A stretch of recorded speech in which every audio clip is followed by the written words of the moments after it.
Greetings Commanders, this is Settlement Oaken Port. In my last video I ended at the settlement Port Ash. They were talking about the project, called Project Serap, and here at this settlement, here they did that project, and you won't believe what they managed to do.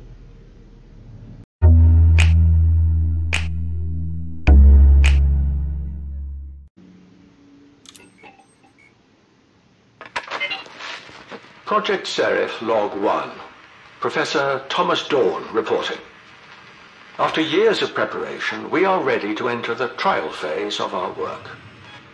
The subject quota outlined in Requisition Order 2125 has been fulfilled. Surgical enhancements are scheduled on candidates deemed most likely to survive the Thargoid systemic interface. There is a sense of excitement here at the facility. My team recognize that we are on the threshold of something truly remarkable. While our competitors chase rumors and run lab tests on curious probes, we are working towards the first human-piloted Thargoid vessel. Of course, our research here will be the first of many such projects. This hostile race has plagued human space for hundreds of years.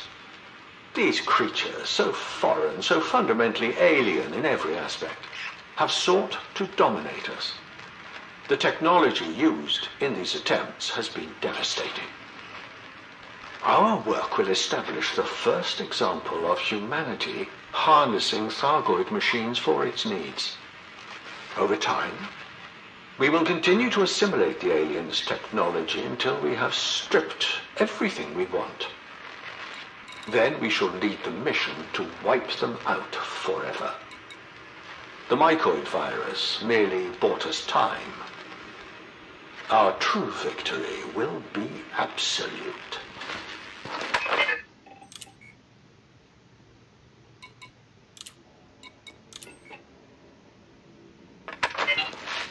Project Serif Log 6, Professor Thomas Dorn reporting.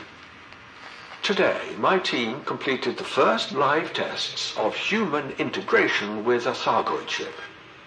Subject A1 entered the Thargoid vessel at 0800 and initiated the interface procedure with assistance from the witnessing Dr. Pierce and Dr. Hamlin. A1's vital signs were stable for 43 seconds, at which point there was a major electrical surge through the central nervous system. Both witnesses observed the subject suffer a violent seizure which ultimately proved fatal. The Thargoid vessel appeared unaffected. The next 5 tests were similar in outcome. While unfortunate, our analysts were able to identify where this surge originates. Subject A7 showed more promise, again witnessed by Pierce and Hamlin. Adjustments were made to A7's spinal port to suppress the energy surge. 45 seconds after initiation, an electrical spike occurred which remained within safety limits. A7 reported some discomfort, but was able to proceed with vessel initiation. At this point, the Thargoid vessel emitted a low whine, I suppose. Signs of activity briefly flickered on the hull's external frame. Both witnesses reported A7 crying out once before expiring, whereupon the vessel returned to a dormant state. Dr. Pierce is adamant the subject said, "It won't let me," but Dr. Hamlin could not confirm this. We are still waiting for telemetry on A7's test to determine exactly what killed the subject. Adjustments will be made to the next test subject in response to these findings.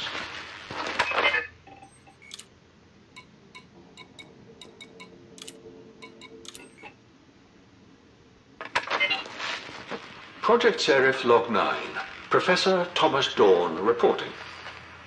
The 4th day of testing has concluded. The further revisions to our surgical couplings are finally beginning to show promise.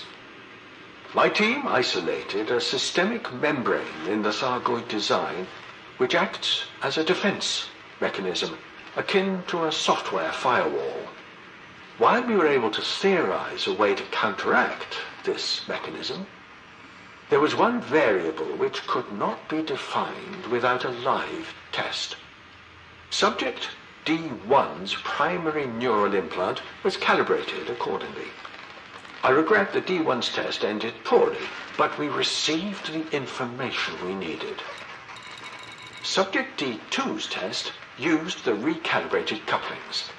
Her introduction to the Thargoid vessel proceeded smoothly, and as with A7, the hull's external frame responded visually.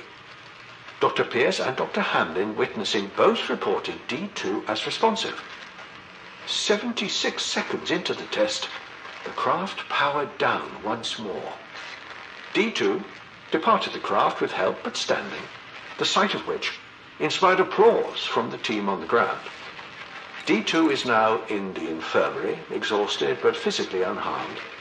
Her brief statement implied a connection with the vessel which proved emotionally difficult to process. Our research technicians are preparing limbic augments for future subjects. The rest of today's scheduled tests will go ahead as planned while these augments are prepared. It is important to acquire additional data for our surgeons, improving the efficiency of future subject enhancement.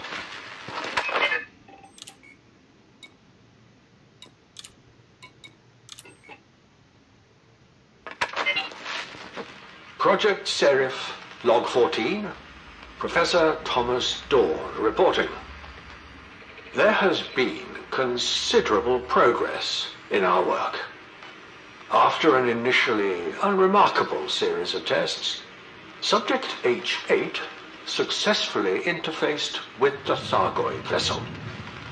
93 seconds into the test, the craft moved approximately 18 feet from its docking props and hovered in place.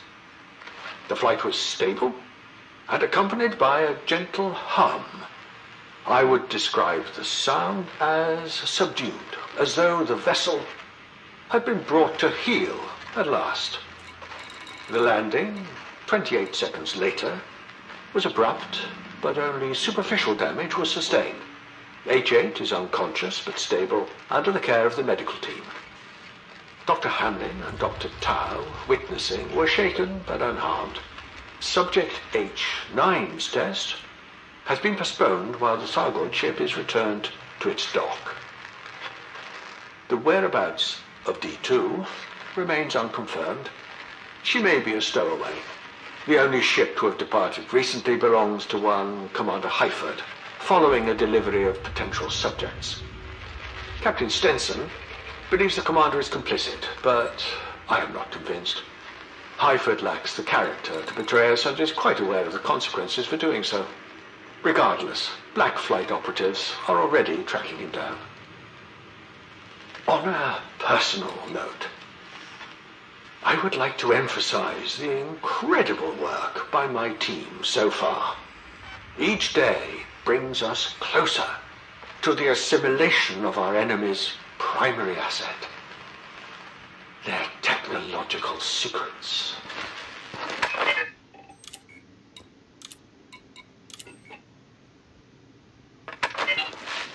Project Seraph, Log 27. Professor Thomas Dorn reporting. Subjects V1 through V9 attempted to interface with the Thargoid vessel today. No measurable response was seen for any of these tests. I have decided to temporarily suspend the test phase of the project. Since Subject H-8's connection and subsequent death 2 days later, the Thargoid vessel has entered a state of dormancy. It is as though all internal power sources are spent. We may as well be plugging our subject into a rock. A new Thargoid craft is required if our work here is to continue. I have identified a suitable system to begin our search. Black Flight operatives will depart shortly, in advance of our research party. The recent report of a commander encountering a Thargoid vessel in the Pleiades is intriguing. I only hope this was not a singular event, or some misunderstood data. Thargoid vessels scouting human space would significantly improve our chances of capturing one of their ships. Our time frame is likely to be slashed, of course. I fear our limited success is worth a few more years at best. The Witch will not be pleased with the lack of tangible results, despite our initial progress. Still, one must remain optimistic. Our understanding of Thargoid interface mechanisms has improved considerably. Plenty of enhanced test subjects remain in our care. Dr. Tao is writing a paper discussing their surgical procedures, which should greatly benefit Azimuth's medtech department. All Project Seraph needs is a little luck. I am not so proud as to withhold a prayer asking for that luck. Perhaps the gods will smile upon us.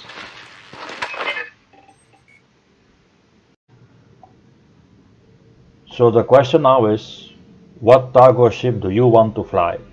A Scout, a Medusa, an Interceptor? But the main question is actually, where is Subject D2? That's it for this time, Commanders. See you the next time. Bye.